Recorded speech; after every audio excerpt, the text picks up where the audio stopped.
berikan kepada kita. Bapak Ibu yang terkasih dalam nama Yesus, saya mengundang Bapak Ibu untuk sama-sama kita bangkit berdiri untuk membaca dan merenungkan firman Tuhan yang akan kita baca bersama-sama. Dengan rasa hormat, mari kita bangkit berdiri, dan yang ada HP, ada Alkitabnya, silakan untuk dibuka ya. Yaitu di dalam Mazmur 139 ayat yang ke-23 dan 24. Mazmur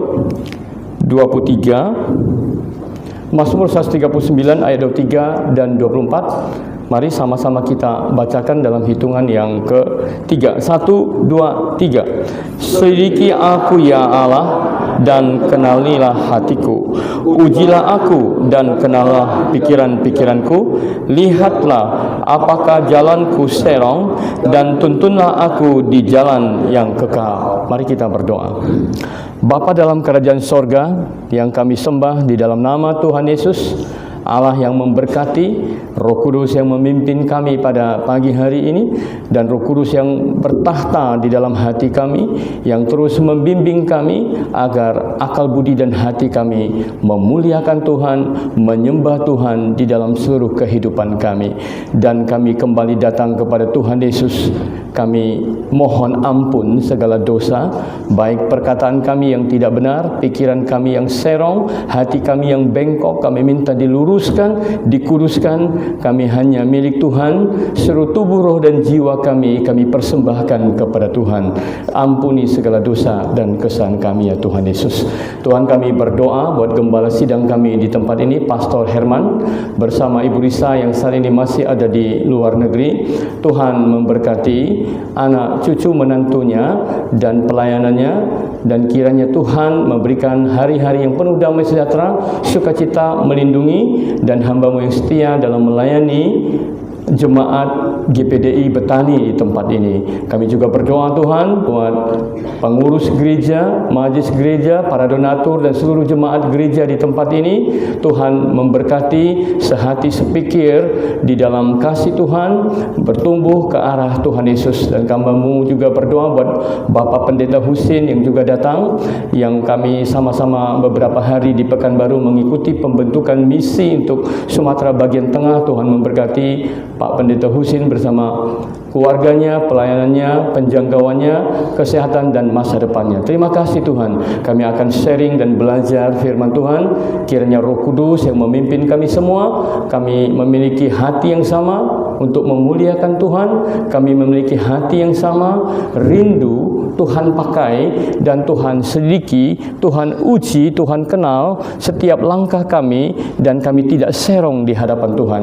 Terima kasih Tuhan. Di dalam nama-Mu yang kudus, semua jemaat sudah diberkati dan terus diberkati Tuhan. Haleluya. Sama-sama berkata amin. Bapak Ibu yang silakan dulu. Bapak Ibu yang terkasih dalam nama Yesus, Pak Husin adalah sahabat saya yang sudah 31 tahun kami kenal, mulai dari sama-sama kuliah di Sumatera Barat, dan sama-sama pada saat itu belum mengenal Tuhan Yesus sebagai Tuhan dan Juru Selamat, dan memiliki perilaku yang berbeda satu dengan lainnya. Tapi akhirnya kami dipertemukan di dalam kasih Kristus kembali pada saat saya ada di Jambi tahun 2014. Waktu itu saya ada di Jambi, ada pelayanan di sana. Tiba-tiba ada rekan berbicara, Pak Husin mau bicara. Nah, dari Sungai Penuh, akhirnya telepon saya, kami bicara. Saya kaget, Pak Husin sudah terima Tuhan Yesus. Saya tidak tahu siapa duluan terima Tuhan Yesus ya, tapi kami sama-sama melayani di Tuhan, dan kami bersyukur kepada Pastor Rudolf Herman yang juga kami bisa bertemu dengan cukup lama. Pada saat saya ada di Malaysia dan Singapura, pada saat itu saya ketemu dengan Pastor Herman di sana, dan terus menjadi sahabat. Dan pada saat itu saya melayani di satu gereja baptis di Malaysia, tepatnya di Pulau Pinang, dan melayani orang-orang yang ada di Pulau Pinang pada waktu itu. Dan sampai hari ini kami bersahabat dengan Pastor Rudolf Herman cukup lama. Amin Bapak Ibu. Nah, kembali kita merenungkan firman Tuhan yang sangat luar biasa ini. Kalau kita membaca Mazmur 139 dari ayat 1 sampai 24, sepertinya biasa-biasa saja. Tetapi Mazmur ini sungguh mengandung arti yang luar biasa sekali. Dan pemazmurnya kita sudah tahu, penyanyinya yang pelantunnya juga sangat luar biasa adalah Raja Daud. Kita kenal raja ini adalah raja yang suka memuji Tuhan, hatinya suka terpaut dengan Tuhan, dan hidupnya betul-betul dia wakafkan, dia berikan untuk Tuhan. Raja besar yang mempersatukan bangsa Israel, dan bahkan raja terkuat di muka bumi pada zamannya, dan negara adik kuasa. Kita bilang Amerika, tapi tidak semua tunduk kepada Amerika. Tapi pada zaman Raja Daud memimpin, semua bangsa-bangsa itu tunduk kepada Raja Daud karena Allah bersama dengan dia. Tetapi seorang raja yang hebat itu, dia bermazmur, setiap nyanyian dan lantunannya itu sangat indah sekali. Dan ketika saya membaca lantunan dan nyanyian dari Raja Daud, mazmurnya, itu membuat hati kita terkesima, terkagum, dan gemetar melihat Allah yang kita sembah yang luar biasa itu. Dan ketika kita membaca dengan kedalaman yang sangat dalam, kita menemukan itulah sebetulnya orang percaya dengan Tuhan. Itulah sesungguhnya gambaran kedewasaan rohani orang percaya yang mengatakan dirinya lahir baru. Jadi Daud berkata, kita kembali ke ayat yang tadi, Mazmur 139, kita sama-sama menyelidiki, merenungkan, melihat Mazmur 139 ayat 23-24. Bapak Ibu tidak usah melihat saya di depan, tapi Bapak Ibu bisa melihat Alkitabnya. Sama-sama kita ada di ayat itu. Supaya apa? Bapak Ibu mendapatkan pesan Tuhan. Kenapa kita bergereja? Karena kita ingin mendengar pesan Tuhan. Untuk apa pesan Tuhan itu? Untuk kita menjalani kehidupan ini, untuk kita semakin murni di hadapan Tuhan. Nah, saya bacakan kembali ayat ini dari ayat 23.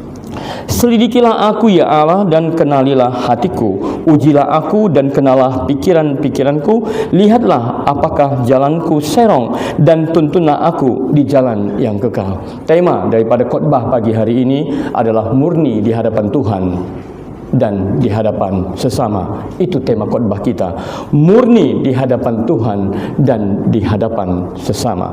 Bapak Ibu, kalau kita melihat Mazmur 23-24 adalah merupakan kesimpulan daripada keseluruhan Mazmur 139. Di situ kita lihat ada 5 poin. Poin pertama, Daud bermazmur dengan begitu indahnya, bernyanyi dengan begitu indahnya, dia mengagumkan Allah. Di dalam kagumnya kepada Allah, dia rindu Allah melakukan sesuatu kepada dirinya. Maka dimulai kata, selidikilah aku. Itu poin pertama. Poin yang kedua yang kita lihat dalam Mazmur 139 ayat 23-24 adalah kenalah hatiku. Poin pertama, selidikilah aku. Poin kedua, kenalah aku. Kemudian poin yang ketiga, ujilah aku. Tadi kenalah hati, selidiki, ujilah aku. Poin keempat adalah kenalah pikiranku. Poin yang kelima, lihat apakah jalanku serong. Dari dua ayat ini, Daud sedang menyerahkan totalitas hidupnya tanpa tersembunyi di hadapan Allah. Kenapa Daud bisa menyatakan hal yang begitu dalam kepada Allah? Kalau kita melihat dengan betul-betul membaca Mazmur 23 dan 24 dari ayat 1 sampai ke ayat 22, ada 3 fase dari Mazmur 139. Nah, ketiga fase ini menggambarkan Daud mengenal siapa Allah. Saya ulangi. Dari fase keseluruhannya, Mazmur 139, Daud mengenal siapa Allah. Itu pertama. Daud mengenal atribut Allah. Daud mengenal identitas Allah. Daud mengenal karakter Allah. Karena dia tahu 3 hal ini, maka dia bilang, selidiki aku. Aku mau kemana dalam hidupku ini, mau bersembunyi di mana? Tidak ada tempat untuk aku bersembunyi. Sehingga kalau kita membaca Mazmur ayat 1 sampai ayat 6, kita lihat di situ ada identitas Allah, atribut Allah, sifat Allah, yaitu Maha Tahu. Daud berkata, aku duduk, aku berbaring, aku berjalan, Engkau tahu. Engkau mengenal pikiranku dari jauh. Dan sebelum aku berkata-kata pun, Engkau sudah tahu. Ini atribut pertama Allah yang dimengerti oleh Raja Daud di ayat 1-6, Allah Maha Tahu. Yang kedua, kalau kita melihat dari ayat 7 sampai ayat 12, di situ Daud, saya bacakan di ayat 7, kemana aku dapat pergi menjauhi rohmu, kemana aku dapat lari dari hadapanmu. Bahkan dia bilang, mendaki langit yang tinggi. Bahkan Raja Daud berkata, ketika aku membawa tempat tidurku ke dunia orang mati, di situ Engkau ada. Aku pergi ke dasar laut yang paling dalam, di situ pun Engkau ada. Ini berbicara tentang Allah Maha Hadir, omniscient, omnipresent. Allah Maha Hadir. Daud mengerti pertama, Allah Maha Tahu. Artinya tidak ada yang Allah tidak tahu. Apa yang mau disembunyikan daripada Allah? Yang kedua, Allah Maha Hadir. Kemanakah Daud bisa bersembunyi? Di dalam gelap pun menjadi terang, kata Raja Daud. Di dalam kekentalan malam, di situ pun Allah akan membawa terang dan Allah menyuluhi aku. Dan di ayat 13 sampai 18, saya baca saja supaya kita bisa nangkap. Kalau orang percaya bisa nangkap demikian, maka orang percaya akan menanggalkan dosanya. Ketika menanggalkan dosa, itulah penyerahan total, itu lahir baru, itu gambaran kedewasaan rohani. Daud mengenal Allah, sangat kenal, karena bapaknya Isai, kakeknya Obed. Mereka keturunan orang Yahudi. Mereka sangat tahu hukum Taurat, 613 hukum, tanpa gagal, tanpa cacat mereka melakukannya. Dia kenal Allah. Apakah cukup dia lahir daripada keluarga yang mengenal Allah dan diri sendirinya tidak mengenal Allah? Tidak. Daud kenal Allah. Dalam janji Allah, bangsa Israel adalah bangsa pilihan. Dan Daud berkeyakinan, tidak usah ngapa-ngapain kami pasti masuk surga, kira-kira begitu. Nggak ngapa-ngapain kami hidup kekal, karena kami pilihan Allah, karena Allah berjanji kepada Abraham. Tetapi Daud mau sampai di situ saja? Sama dengan orang percaya hari ini? Oh, saya sudah dibaptis, terima Tuhan Yesus sebagai Tuhan dan Juru Selamat. Kami tidak usah ngapa-ngapain lagi. Udah, sudah pasti hidup kekal.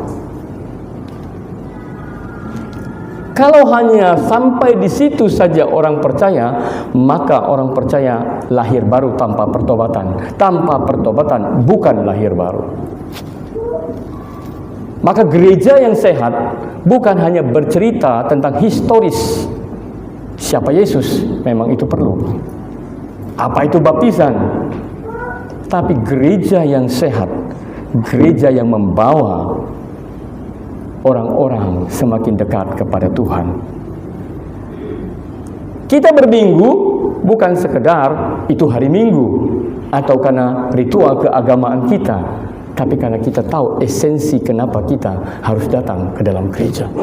Saya kembali lagi ke ayat 13 dan 18. Daud berkata, engkaulah, ayat 13, engkaulah yang membentuk buah pinggangku, menenun aku dalam kandungan ibuku. Aku bersyukur kepadamu oleh karena kejadian dahsyat dan ajaib. Dan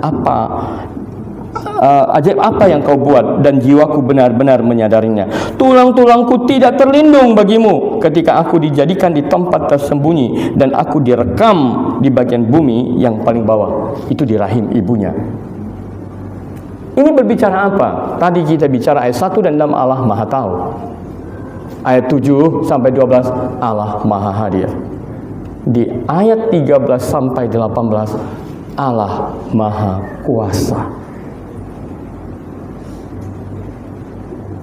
Jadi 3 identitas, 3 atribut, 3 sifat Allah dikenal Daud dalam sebuah nyanyian di Mazmur yang singkat ini. Dan Daud berkata, nyanyian itu dibagi 3 fase. Allah Maha tahu. Allah Maha hadir. Allah Maha kuasa. Mari sama-sama ikut saya supaya kita tidak ngantuk, tidak melihat saya terpana, iya atau tidak, apakah kita dalam dunia nyata atau di dalam dunia khayalan, tapi coba-cubit kita di dunia nyata. Mari ikut saya. Allah Maha tahu. Setengah hati. Mati nanti Allah tidak bisa tahu tentang kita kalau kita nggak semua baca. Allah Maha tahu. Semakin kecil. Allah Maha hadir. Allah Maha kuasa. Bapak Ibu sebagai orang percaya ngerti nggak ini? Kalau kita orang percaya mengerti hal ini, dimanapun orang percaya di tempat dia ditempatkan, suami istri terpisah dalam waktu 2 bulan, tidak selingkuh, tidak jatuh di dalam dosa, karena Allah Maha tahu, Maha hadir. Kau di kamar, kamu tidur di hotel itu, Allah ada. Allah tahu apa yang kamu lakukan. Betul nggak kira-kira? Kalau kita bekerja di sebuah perusahaan, dipercayakan menjadi bendahara atau manajer, kita akan bekerja maksimal karena kita tahu di situ Allah hadir. Allah tahu dan Allah berkuasa. Maka apa yang bisa tersembunyi di dalam kehidupan orang percaya? Tidak ada. Itu membuat Daud gemetar kepada Allah. Kita dengar Allah Maha tahu, Allah Maha hadir, Allah Maha kuasa, gemetar nggak kira-kira? Saya rasa enggak. Kita bilang, biasa-biasanya tuh sudah dari SMP dah hafal. Tapi perbuatan kita menunjukkan kita belum tahu Allah yang Maha tahu. Maka kita masih iri hati, masih benci, masih dendam, saling menjatuhkan, saling menyingkirkan, gosip, fitnah. Bapak Ibu, apakah hidup ini cukup di mimbar ini? Saya sebagai seorang penginjil bersama Pak Usin, sebagai seorang pengkhotbah, saya juga pengajar, saya juga seorang pekerja. Ketika saya belajar firman Allah, membaca firman Tuhan, bukan di sela-sela. Saya sering mendengar, di sela-sela waktu saya baca firman Tuhan. Tidak. Membaca firman Tuhan bukan di sela-sela. Membaca firman Tuhan waktu yang spesial dengan Tuhan. Amin.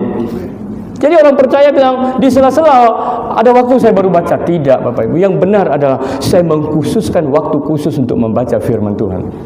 Itu membangun hubungan dan relasi dengan Tuhan. Ketika saya membaca ayat firman Tuhan ini, saya nggak berani iri hati, saya nggak berani dendam, kan tidak ada yang tersembunyi di hadapan Tuhan. Menyingkirkan, menjatuhkan orang pun saya tidak berani.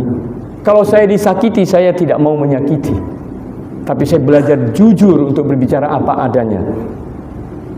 Seorang dokter yang hebat, ada dokter yang jujur. Kalau memang ini obatnya harus amputasi daripada penyakit itu menjalar, dokter bilang amputasi.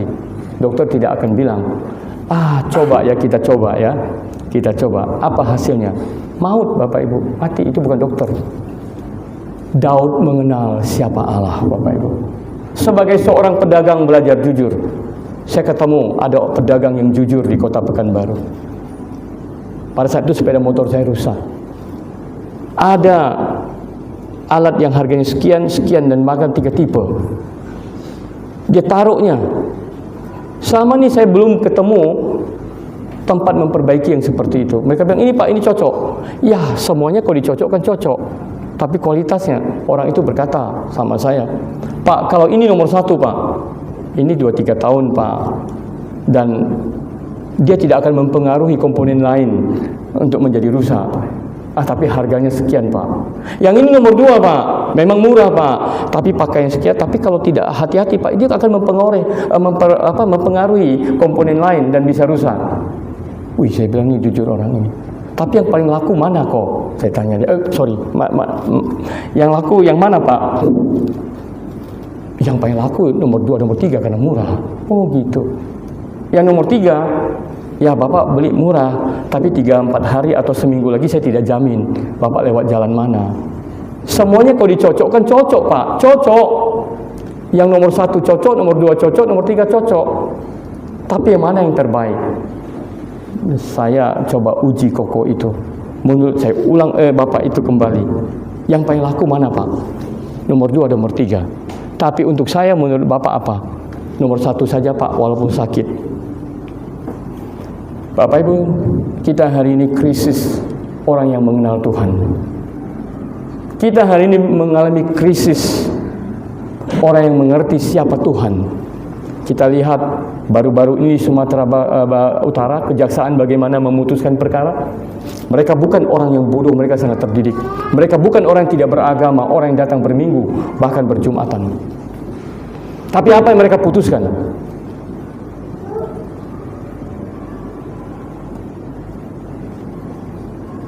Jadi kita sebagai orang percaya disebut orang beragama atau orang yang sudah membangun relasi dengan Tuhan.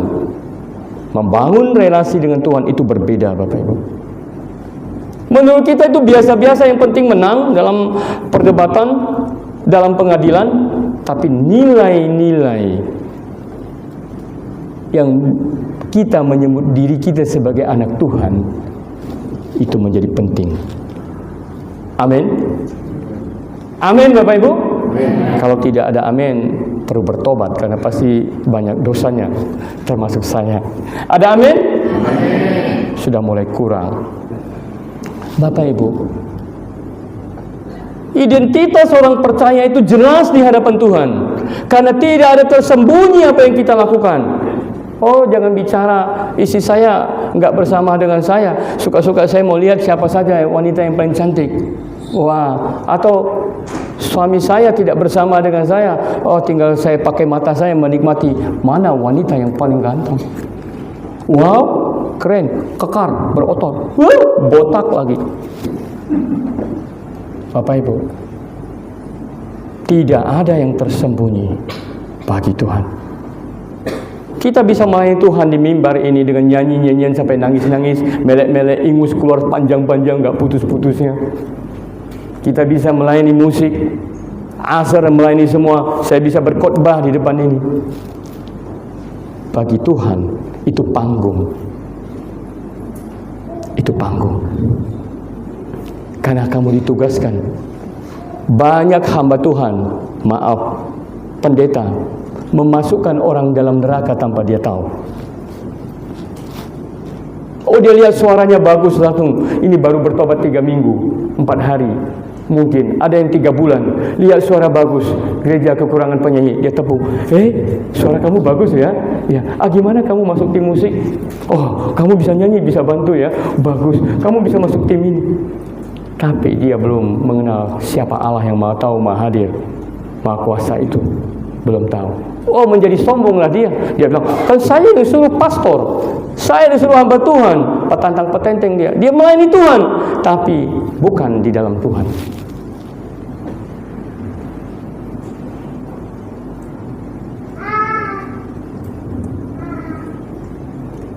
Saya tidak mau khotbah yang biasa-biasa, karena itu setan suka yang kayak begitu. Tapi kita ingin mengeluarkan setan di dalam hati kita. Kita berbohong. Maka John Calvin berkata, kalau mau melihat kemunafikan, dia bilang jangan lihat di dunia luar, dia lihat di dalam gereja, karena di situ panggung sandiwara.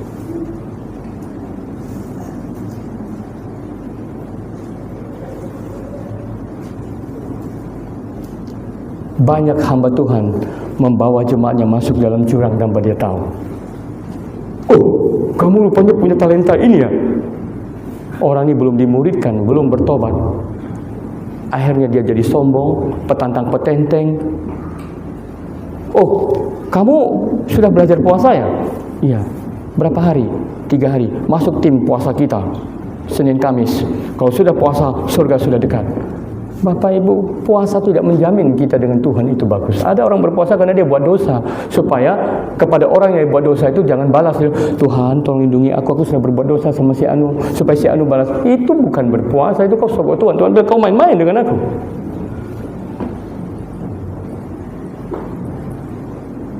Dan kemudian kalau kita melihat kembali lagi, kita melihat tulisan Daud ini, Mazmur Daud. Dia mengenal siapa Tuhannya. Dari mana kita tahu dia mengenal siapa Tuhannya? Dari tulisan ayat 1. Dia memulai memanggil kata Tuhan itu bagaimana? Tuhan, engkau memiliki dan mengenal aku. Kata Tuhan itu dipakai huruf apa? Besar semua. Berarti dia tahu siapa nama Tuhan yang dia panggil. Bapak Ibu tahu nggak nama Tuhan yang Bapak Ibu panggil itu siapa? Tadi dia mengenal atribut Tuhan. Yang kedua, dia mengenal siapa Tuhan yang dia panggil. Dia mengenal siapa Tuhan yang dia sembah. Dia mengenal siapa Tuhan yang dia nyanyikan dalam Mazmur. Dan dia kenal siapa Tuhan yang pada saat dia berdoa. Maka itu Mazmur 139 itu unik sekali. Tuhannya langsung pakai huruf besar Tuhan, Yehova dalam perjanjian lama. Tapi di perjanjian baru Bapa atau Yesus. Tujuannya jelas. Atributnya dia tahu. Karakter Allah dia tahu. Baru kita bahas 23 dan 24. Karena ini saya baru pembukaan. Di ayat yang ke-22 dia tulis begini. Disinilah Daud mengerti karakter Allah. Kita tahu gak karakter Allah apa? Kita tahu Tuhan yang kita sembah siapa namanya? Kita harus jelas Allah itu maha tahu, maha hadir, maha kuasa. Kalau begitu, tidak ada sesuatu yang hebat dalam diri kita. Maka itu tanggalkan dosa. Tanggalkan dosa. Coba lihat ke kanan Bapak Ibu. Coba lihat ke kanan. Mana sebelah kanan Bapak Ibu? Coba lihat. Kalau nggak mau lihat nggak apa-apa. Yang mau lihat aja. Mau lihat sebelah kanan. Sudah menanggalkan dosa belum? Coba tanya. Nggak berani nanya kan? Coba tanya. Sudah menanggalkan dosa belum? Kacau gereja ini. Tiap minggu kita dengar khotbah, berpuasa, latihan nyanyi, latihan itu dan ini.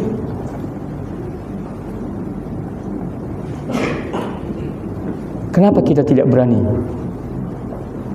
Karena kita belum terbuka di hadapan Tuhan. Tetapi Tuhan sangat lihat jelas siapa kita. Amin. Tinggal 3 orang. Saya ulang lagi, mungkin tinggal 1 orang. Kalau saya ulang lagi, tidak ada suara lagi. Amin? Ningkat, nggak apa-apa. Karena agak dipaksa sedikit motor yang mogok, mobil yang mogok, dipaksa sedikit.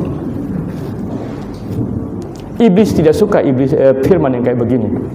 Dan di dalam hati kita ketika dengar firman ini, seperti menyiksa sekali. Itu tandanya apa? Pertobatan belum beres dengan Tuhan.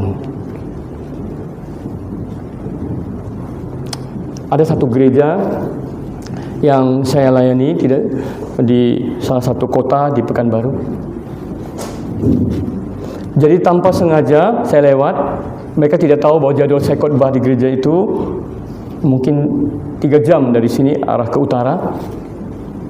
Tiba-tiba mereka lihat, Pak Pendeta itu yang khotbah. Aduh, habis kita nih. Saya bilang, kemudian mereka berbicara lagi. Kalau Pak Pendeta itu khotbah tentang dosa pertobatan saja. Aduh, mereka seperti tersiksa kalau dengar nama saya yang datang. Ternyata iblis tersiksa kalau kebenaran itu disampaikan. Tapi iblis bergembira kalau firman Tuhan hanya cerita tentang firman yang datar saja.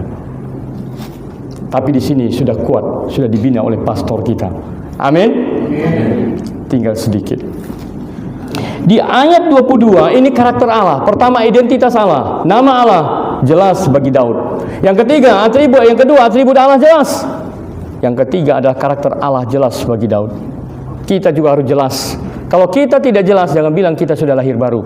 Oh, sudah Pak, kami sudah lahir baru Pak. Buktinya Pak dulu merokok, sekarang tidak. Tato di sini sudah saya hapus Pak.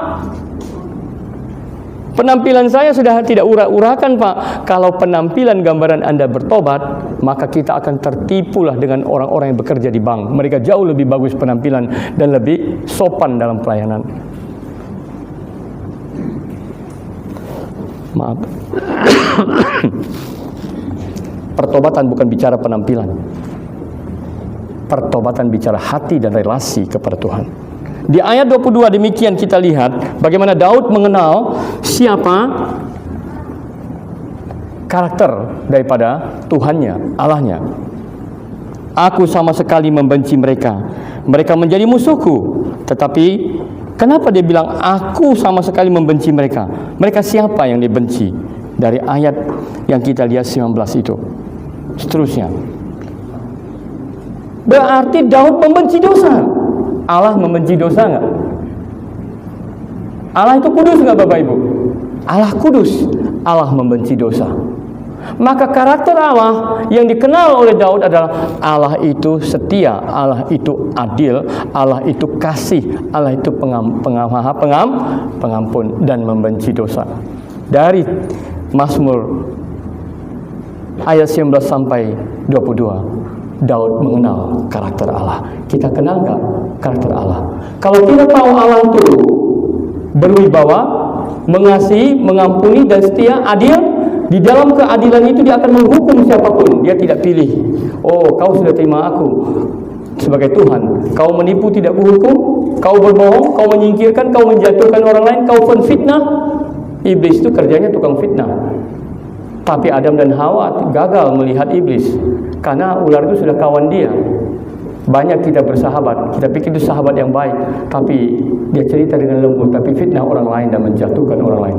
Orang benar dijadikan salah, orang salah diangkat dari benar. Allah yang benar itu untuk mereka punya kehidupan yang kekal, tapi Allah yang benar itu difitnah oleh iblis. Allah itu berbohong. Bayangkan, dari Taman Eden itu manusia sudah ketika masuk dosa, dia fitnah Allah. Jadi ada seorang hamba Tuhan yang saya kenal,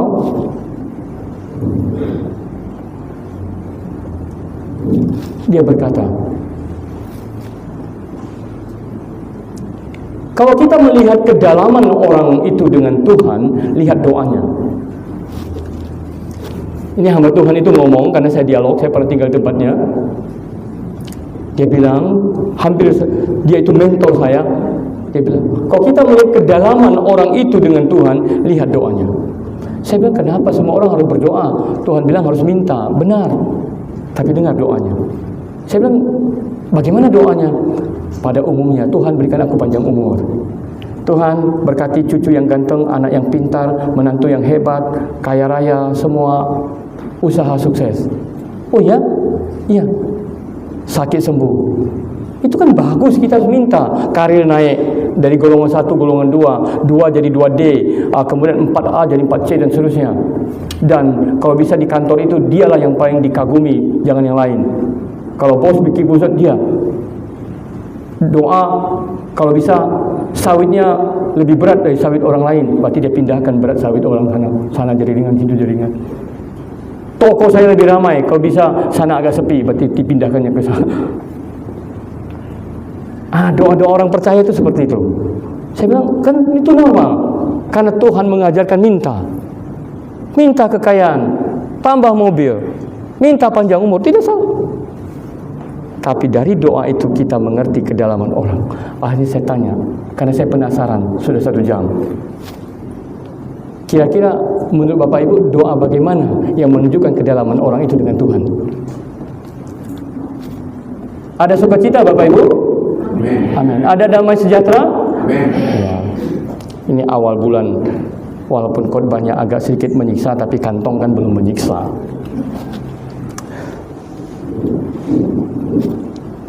Doa yang bagaimana yang menunjukkan orang itu dalam dengan Tuhan? Doa seperti Daud berdoa.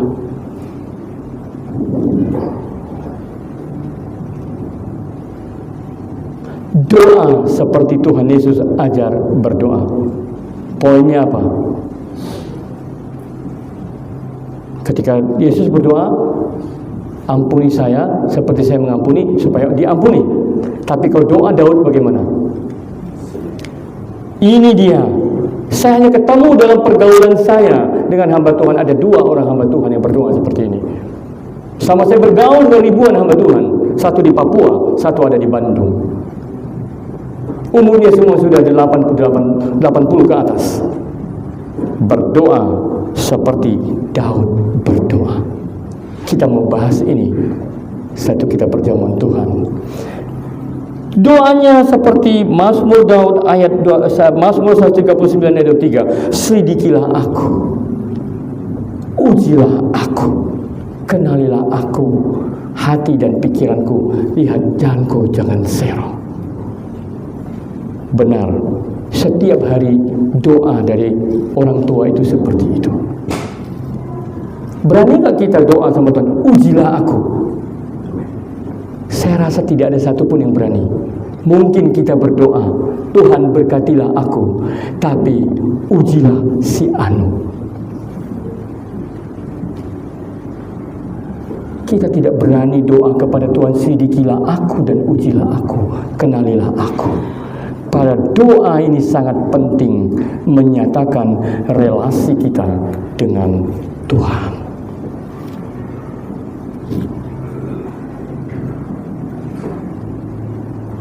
Mari kita lihat apa maksud selidiki aku. Kita mau tajamkan di sini. Kata selidikilah aku dalam bahasa Ibrani adalah kareni, dari kata kerja hakar menjadi kata perintah hareni. Kareni itu ni itu aku, selidikilah aku. Apa arti selidiki?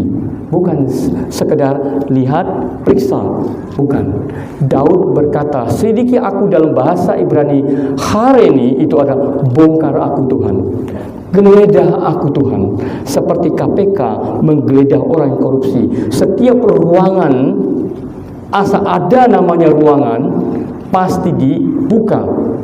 Setiap ada peti dan kotak di situ, mereka buka. Apa saja yang ada di tempat itu, mereka bongkar, mereka geledah. Itu kareni, selidiki aku. Daud berkata, geledah aku Tuhan, bongkar aku ini Tuhan. Sakit enggak itu ketika dibongkar dan digeledah oleh Tuhan? Sakit. Sakit. Tapi Daud rela karena dia ingin murni di hadapan Tuhan. Sedikit hatiku Tuhan, apakah masih ada yang lain selain suamiku? Apakah masih ada yang lain selain istriku? Apakah ada yang lain selain Tuhanku? Apakah kekayaan menjadi Tuhanku? Kesuksesan menjadi Tuhanku? Bukan Yesus Tuhanku? Apakah kesehatan, anak kesayangan? Atau orang yang ini yang paling hebat? Selidiki di situ adalah bongkar aku Tuhan, geledah aku habis-habisan Tuhan.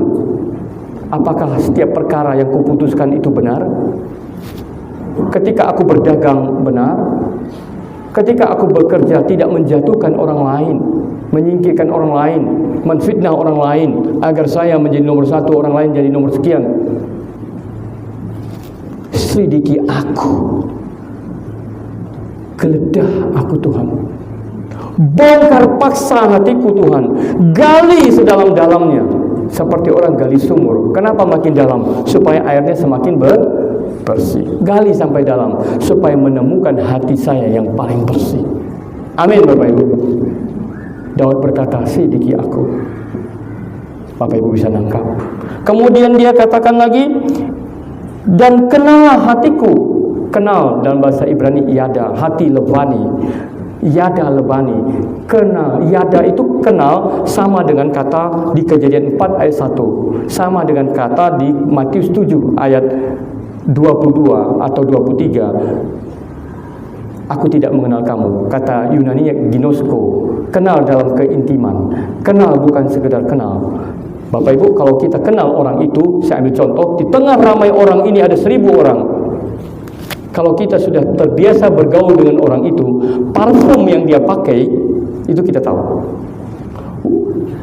Di 1000 orang itu banyak nggak yang pakai parfum? Hampir semua pakai parfum. Tapi kalau dia sudah sahabat kita, misalnya itu Pak Herman,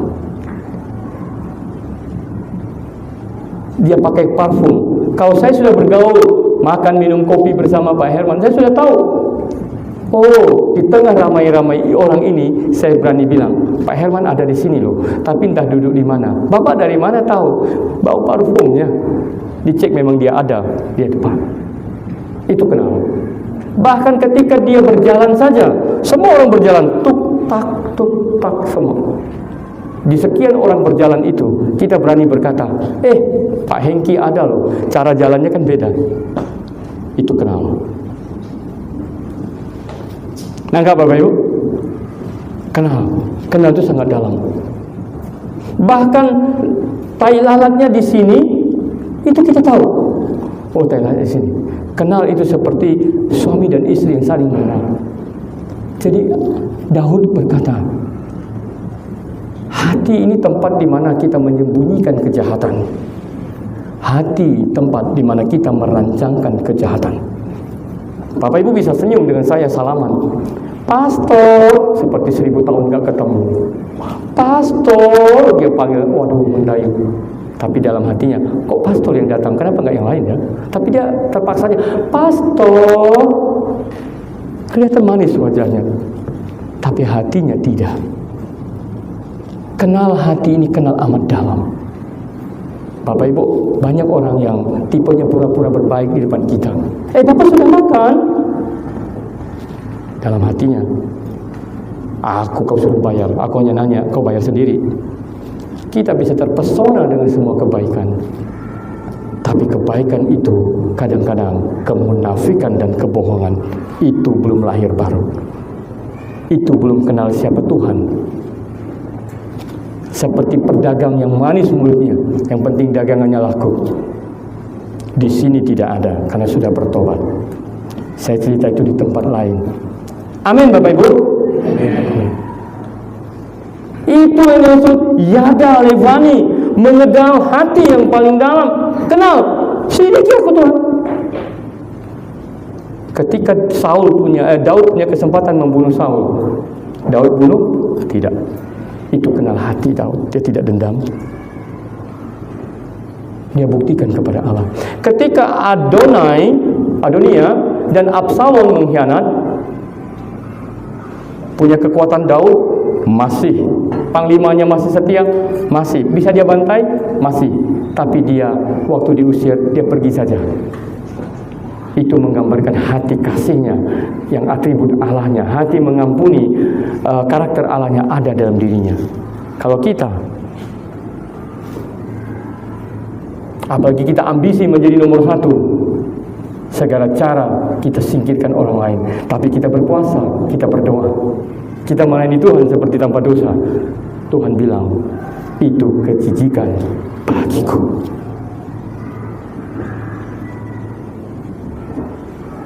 Saya rindu kita menjadi orang Kristen yang benar di hadapan Allah, murni di hadapan Allah, dan murni di hadapan sesama. Amin. Amin. Haleluya. Puji Tuhan. Jadi selidiki, bongkar geledah, lihat hati saya yang terdalam. Bapak Ibu, Tuhan kadang, saya tidak tahu, semua orang itu, kita semua Tuhan bisa beri kemampuan yang berbeda-beda. Tuhan, kalau kita hubungan kita dekat dengan Tuhan, itu kita kenal orang itu. Seperti tadi saya bilang, orang itu pura-pura atau betul-betul kita kenal. Hati kita itu nyambung. Tuhan kayak bisa ngomong, ya hati-hati, orang ini adalah, dia seperti fata morgana, kamuflase. Tuhan bisa cerita di hati kita, orang itu baik atau tidaknya. Dan bahkan di tempat kerja kita, kalau kita dekat dengan Tuhan, Tuhan cerita orang ini mau melakukan apa sama kamu, rencananya apa. Kamu lihat beberapa hari ke depan, memang iya. Waktu saya sakit parah sekali, saya berlutut di hadapan Tuhan. Semalaman saya nggak bisa tidur. Jam 4 pagi saya doa, Tuhan, saya masih punya anak paling kecil yang harus saya biayai sekolahnya, baru SD. Saya masih punya tanggung jawab ini.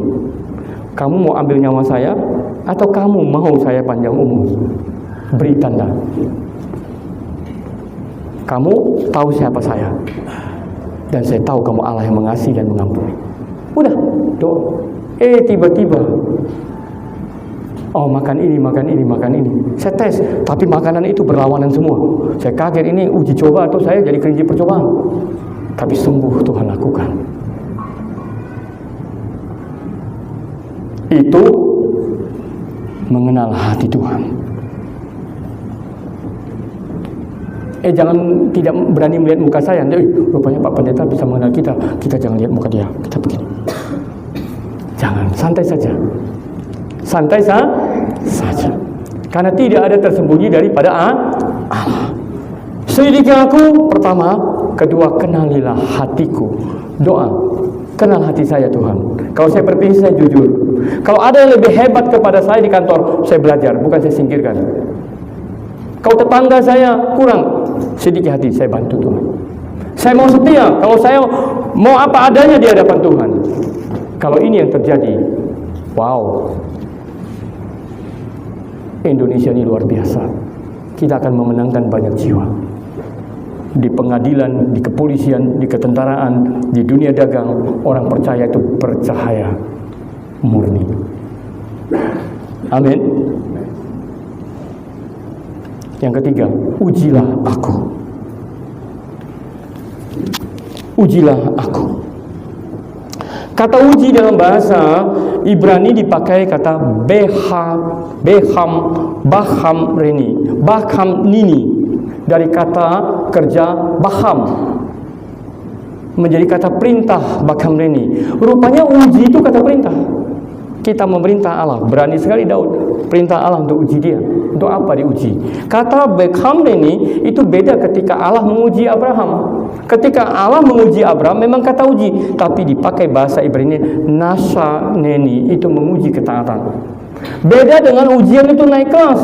Ujian naik kelas itu, naik level itu dalam bahasa Ibrani mifkam. Daud ini jago sekali. Dia betul-betul terbuka di hadapan Tuhan. Maka uji di sini dipakai bahasa Ibraninya adalah baham neni. Murnikan aku dari kepalsuan, seperti orang yang memurnikan emas dari kotoran. Jadi emas sebelum dia mengkilat, emas sebelum dia menjadi sesuatu yang berharga, itu dibakar. Kalau emas itu bisa menjerit, dibakar supaya lepas kotorannya. Sehingga emas itu betul-betul jadi emas. Dan kemurniannya itu didapatkan. Uji di sini adalah menemukan kualitas. Kalau selidiki tadi adalah membuang, kalau mengenal adalah terbuka, tapi uji kualitas. Kualitas orang percaya, dia orang percaya diuji. Ada diuji sakit, diuji kekayaan, sombong enggak, diuji miskin, minder enggak, semua diuji. Diuji anak yang pintar, anak yang soleh. Kita sudah petantang-petenteng, kamilah yang punya kerajaan surga, kalian belum. Semua kita diuji, tapi kita tidak sadar. Ujian itu untuk memurnikan kita di hadapan Tuhan. Amin. Itu kata uji untuk menemukan kualitas. Karena di dalam kita melihat Lukas 18 ayat 8, kata Tuhan apa? Jika anak manusia datang ke bumi ini, apa yang dia mau cari? Adakah iman di bumi? Kata iman di bumi itu pistio, itu mengacu kemana? Kemurnian engkau di hadapanku, engkau setia. Maka kalau kita membaca Yeremia 17 ayat 9, betapa liciknya hati, lebih licik dari segala sesuatu. Hati yang membatu siapa yang tahu? Yeremia tulis begitu, betapa licik hati. Lebih licik dari segala sesuatu. Hati yang membatu siapa yang mengetahui? Karena tersimpan di sini. Maka Tuhan mau bongkar yang seperti itu. Untuk apa kita beribadah? Untuk apa kita melayani Tuhan? Untuk apa saya khotbah di sini? Nyanyi-nyanyi, lompat-lompat. Tapi hati saya masih kotor dengan sesama. Saya berpuasa setiap hari, setiap minggu, mulut saya masih menfitnah orang, membalikkan fakta. menjatuhkan orang, iri hati, benci, dengki, dan dendam, dagang tidak jujur, menjadi panitia atau menjadi jaksa tidak benar, jadi polisi tidak benar, jadi TNI tidak benar, jadi aparatur tidak benar. Untuk apa? Tuhan apa yang kita sembah?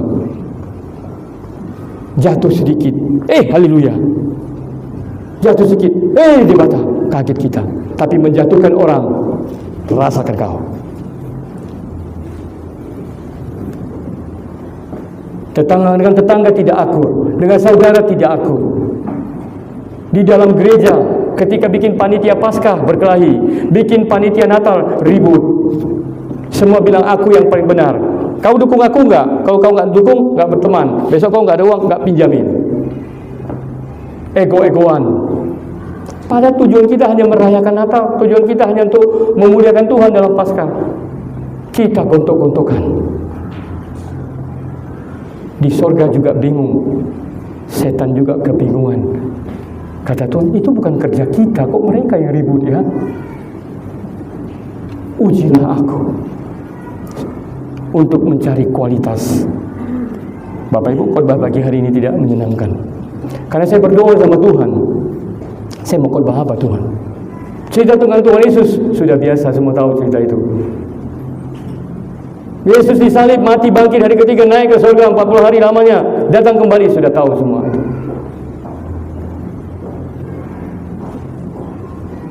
Tapi kita cerita tentang kemurnian hati kita dengan Tuhan, karena itulah mata uang terbesar kita di hadapan Tuhan dan sesama. Kemudian di ayat yang kata selanjutnya, kenalilah pikiran-pikiranku. Uji untuk menunjukkan kualitas Allah. Kenapa Daud meminta yada, sar, afai bahasa Ibraninya, kenalah pikiranku, karena di pikiran inilah merencanakan kejahatan. Di hati menyimpan, kau menyinggung aku ya, kau menegur aku kan aku yang mau jadi nomor 1, kok kau ya. Senyum, tapi otak bilang, mungkin 1 hari ini belum, 2 hari, seminggu belum, 3 tahun lagi, 4 tahun lagi, kau rasakan pembalasan saya. Sakitnya, sakit kali. Otak ini merancangkan. Ya, kau buanglah sampah dulu di depan warungku ya, di depan rumahku ya. Besok kau lihat apa yang terjadi. Tapi kita senyum dengan orang tetangga kita. Kita manggil dia. Baru pulang kerja ya Pak. Tapi di pikiran kita tidak seperti yang apa kita tampilkan. Maka Daud bilang, kenalah pikiranku, karena di dalam pikiran itu merancangkan kejahatan. Tidak sedikit pendeta jatuh, hamba Tuhan, pastor jatuh dalam Tuhan, di dalam pikiran yang jahat ini. Rasul saja jatuh. Kalau pastor, pendeta jatuh itu mungkin kita anggap biasa, tapi sebenarnya Rasul saja jatuh. Siapa? Yudas. Karena pikirannya. Siapa yang pilih Yudas? Tuhan Yesus sendiri.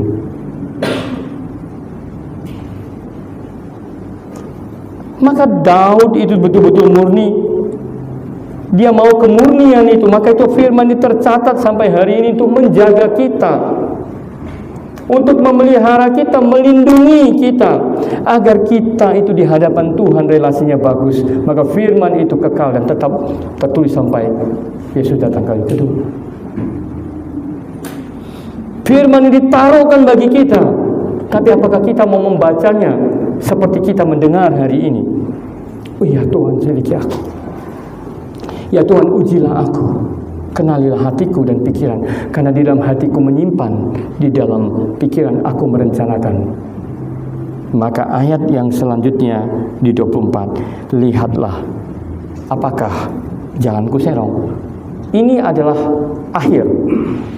Daud bilang, selidiki aku, bongkar aku, geledah aku, lihat hatiku, lihat pikiranku, uji kualitas.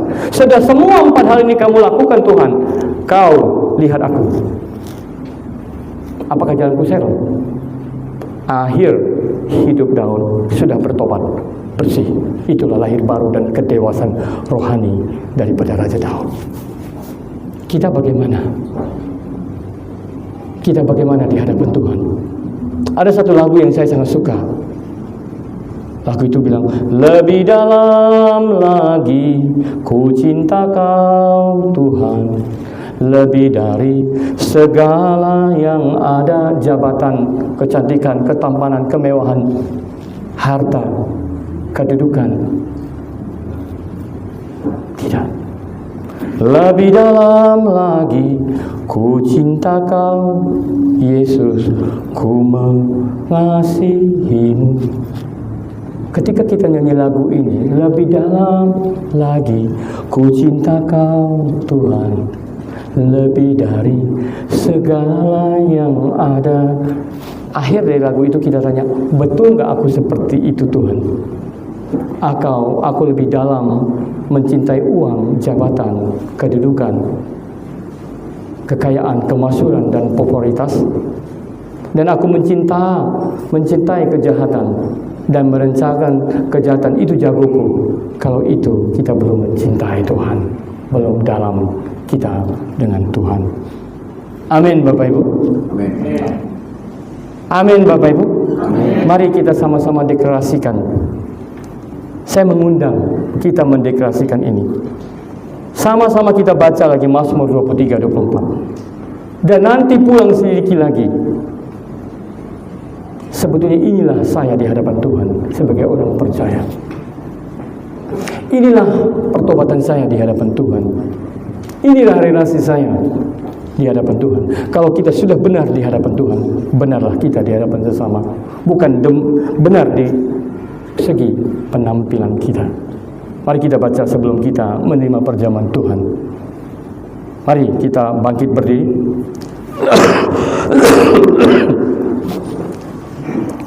Kita baca kembali Mazmur 139 ayat 23 dan 24. 1, 2, 3 dengan kuat. Selidikilah aku ya Allah, dan kenallah hatiku. Pujilah aku dan kenallah pikiran-pikiranku. Lihatlah apakah jalanku serong, dan tuntunlah aku di jalan yang kekal. Kerendahan hati Raja Daud di prasa terakhir, dan tuntunlah aku di jalan yang kekal. Bapak Ibu yang terkasih dalam nama Yesus, Bapak Ibu dan saya, rindu nggak Tuhan menuntun kita ke jalan yang kekal? Rindu nggak kita mau dituntun oleh Tuhan untuk mengikuti jalan yang kekal? Mari kita ulang lagi ayat B, dan kita baca di dan. 1, 2, 3. Dan tuntunlah aku di jalan yang kekal. Ulangi 1, 2, 3. Dan tuntunlah aku di jalan yang kekal. Itulah komitmen orang percaya kepada Allah. Kita jangan main-main dengan Tuhan. Tuhan Maha tahu. Tuhan Maha hadir. Tuhan Maha kuasa. Daud sedang menyerahkan dirinya dan berkata, tidak ada yang tersembunyi bagimu Tuhan. Sebelum aku berkata-kata, sebelum aku mau berpikir, merencanakan dan menyimpan di hatiku, Engkau sudah tahu. Kalau begitu, apa yang harus kita lakukan? Menyembah Dia. Lakukan kebenaran di dalam hidup kita. Lahirkan buah roh di dalam hidup kita. Maka kita betul-betul menjadi orang yang murni di hadapan Tuhan.